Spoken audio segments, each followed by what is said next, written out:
Halo, perkenalkan saya Betran Ade Prayoga dengan NIM 061811333038. Saya merupakan salah satu mahasiswa kedokteran hewan angkatan 2018 Universitas Airlangga.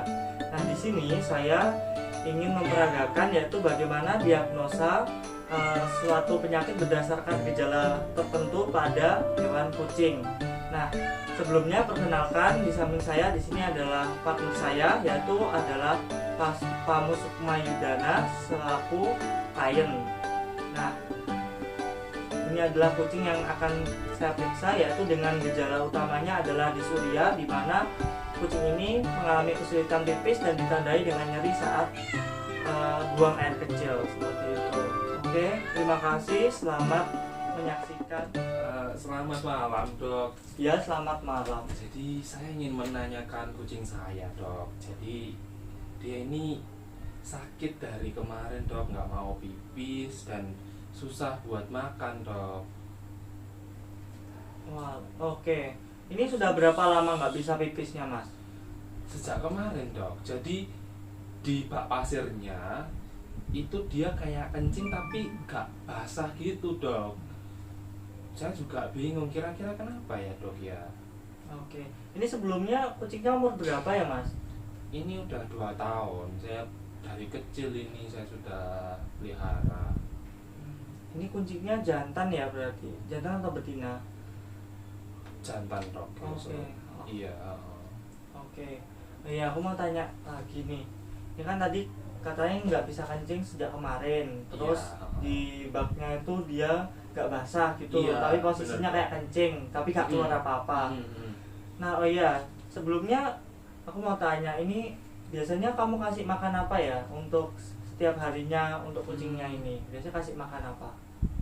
Seringnya sih snack kucing ya, Dok ya. Soalnya ya saya tiap hari kerja ya, jadi saya snack kucing itu, Dok, tiap harinya untuk kucing ini gitu.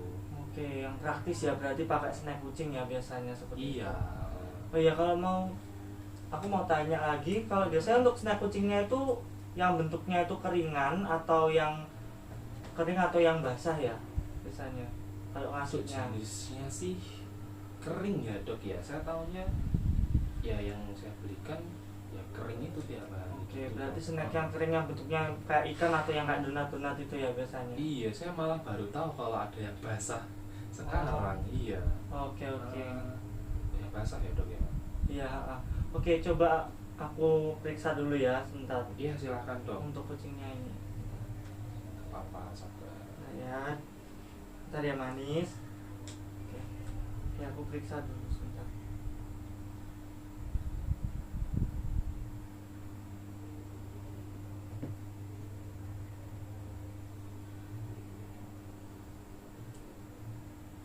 Sebentar ya. Biasanya Iya.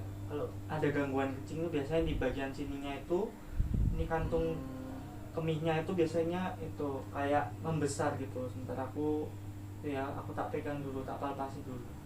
Oke. Oh iya. Kira-kira penyebabnya tuh apa ya, Dok ya, ini kok bisa sampai nggak mau kencing, nggak mau makan gitu, Dok? Oke, iya. Dari hasil pemeriksaan fisik sekilas tadi itu, jadi kantung kencingnya ini dia itu membesar, sampai membesar banget. Biasanya kan kalau kucing itu kan kalau besar sebelum sampai penuh banget itu kan udah bisa dikeluarkan melalui urin. Nah, namun ini sepertinya kucing Anda di sini ya, berdasarkan pemeriksaan fisik tadi dia tuh adanya obstruksi atau penyumbatan pada saluran kencingnya. Bisa Oke. bisa beberapa kemungkinan sih biasanya untuk dia menyebabkan adanya penyumbatan ya. Bisa yang pertama karena ada batu kencing, terus bisa karena adanya Itu kencing. batu saluran kencing, jadi bisa menyumbat seperti itu di Kayak manusia ya punya kencing batu ya. ya di hewan pun ada sebenarnya. Ah. Kemudian juga bisa karena tumor seperti itu. Tumor. Tumor pada saluran kencingnya dan juga sebagainya. Nah, biasanya kalau kita mastiin ini kena batu kencing ataupun dia atau urolit ya, kalau namanya itu urolit, atau bisa juga dia kena tumor, itu biasa kan karena ada penyumbatan. kemudian kan tadi sama lapor juga pas kencing tuh dia kayak kencing tapi nggak keluar. Nah biasanya itu Iya, karena basah. tersumbat itu terkadang tuh untuk saluran kencingnya tuh bisa luka gitu. Kalau untuk orolit ya atau batu kencing tuh kan karena tersumbat di situ kan nanti karena ada dorongan terus bisa untuk saluran kencingnya tuh saat dia mau kencing tuh sakit ya, biasanya sakit. Jadi kucingnya tuh terkadang kayak anyang-anyangan gitu, kalau bilangnya seperti itu, anyang-anyangan. Jadi biasanya kena disuria ya, namanya disuria tuh atau anyang-anyangan kalau seperti itu karena adanya batu kencing tadi. Nah jadi biasanya itu kalau kemungkinannya batu kencing itu kita bisa untuk pemeriksaannya biasanya itu ya pakai kateter. Jadi ini kan kucing jantan ya di sini. Jadi kucing jantan tuh biasanya sering banget untuk dia itu terkena batu kencing atau urolit ya, yang menyebabkan dia tuh kesulitan untuk kencing atau pada saat kencing dia itu nyeri gitu. Karena saluran kencingnya kalau pada kucing jantan tuh ya panjang, kemudian dia berkelok-kelok gitu. Jadi biasanya mudah mampet gitu. Kalau daripada betina kan dia lebih pendek untuk uretranya seperti itu. Kalau seperti itu ya dok ya, ini kan sudah diperiksa fisik. Terus kira-kira tindak lanjutnya seperti apa dok? Oke. Saya serahkan kepada dokter aja deh, soalnya kan saya nggak tahu ya dok ya. Saya tahu-taunya kok nggak mau makan dan kencingnya juga nggak basah di pasirnya gitu. Dari kemarin dok saya kan juga bingung ya. Oke, jadi kalau untuk penanganannya itu sebenarnya harus dilakukan sesegera mungkin ya, karena kan di sini untuk vesika urinaria atau kandung kencingnya itu kan dia nggak, kalau lama kelamaan dia itu kesumbat terus dia itu nggak segera dikeluarkan bisa fatal ya, bisa pecah gitu. Kalau pecah ya kucing bisa tidak tertolong lagi untuk kucing Anda. Jadi untuk penanganannya bisa ada dua cara biasanya, dengan cara operatif maupun non operatif. Jadi kalau operatif ya melalui operasi biasanya. Jadi dikeluarkan semua untuk batu atau urolitnya.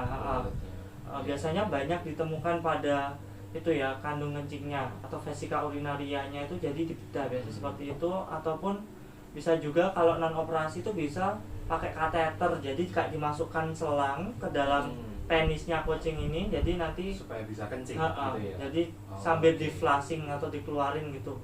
Biasanya kan ada yang bentuknya itu kan ada yang besar, biasanya ada yang besar-besar batunya, ada juga yang kayak bulir-bulir halus. Biasanya bulir-bulir halus kan masuk ke saluran kencing menyumbat di saat seperti itu. Kalau yang besar biasanya masih tertinggal di vesikanya. Oke, kalau gitu saya ngikut rekomendasi dokternya saja, yang operatif maupun tidak operatif saya ngikut aja deh. Biar kira-kira ini bisa normal gitu dok. Oke. Biasanya kalau yang pertama-tama ini nggak perlu operasi bisa, jadi di kateter aja dulu. Nanti kalau udah di kateter kan biasanya udah di flushing, biasanya udah keluar untuk batu-batunya. Nanti bisa sampean bawa pulang. Kemudian apabila kambuh lagi biasanya itu nanti bawa aja ke sini. Nanti kita lihat seberapa perkembangannya tadi. Kalau seandainya kambuh biasanya tuh di vesika urinarianya itu dia di situ masih banyak banget untuk urolitnya. Kemudian biasanya juga untuk supaya kucing-kucingnya itu ya meminimalisir terbentuknya urolit atau batu kencing, itu saman kalau bisa ya kasih makannya itu jangan yang kering aja. Jadi ada yang basah. Saya juga nggak tahu kalau ada yang basah. Iya, mungkin kalau nggak tahu juga bisa dikasih pindang, itu nggak apa-apa kan, pindang itu ada itu ya, seperti itu. Kemudian juga kucingnya ini disediain minuman juga ya. Pokoknya jangan sering-sering kasih yang pakan-pakan yang snack kering aja. Jadi seperti itu biasanya untuk penanganannya. Jadi nanti kita akan lakukan untuk itu ya kateterisasi ya. Jadi kita lihat apakah ada batu urolitnya yang membuat tersumbat dan menyebabkan dia sakit pada saat kencing atau disuria atau enggak. Kemudian juga biasanya kan kalau batunya itu kan banyak jenisnya. Nanti bisa juga samen kalau juga mau bisa melalui pemeriksaan lab biasanya. Jadi batunya itu jenis batu apa, kan banyak jenis batunya berdasarkan pakannya biasanya seperti itu. Biasanya batu-batunya itu bisa dari adanya kalsium yang berlebihan. Jadi kalau makanannya mengandung kalsium yang berlebihan ini ya nggak baik juga pada kucing sampean, bisa menyebabkan pengendapan Pengendapan jadi menyebabkan kayak ada kristal-kristal terbentuk batu. Oke, oke, oke. Oke, saya serahkan ke dokter saja kalau gitu. Saya makasih konsultasinya, ya menambah pengetahuan baru. Untuk tindak lanjutnya saya serahkan ke dokter. Oke, baik.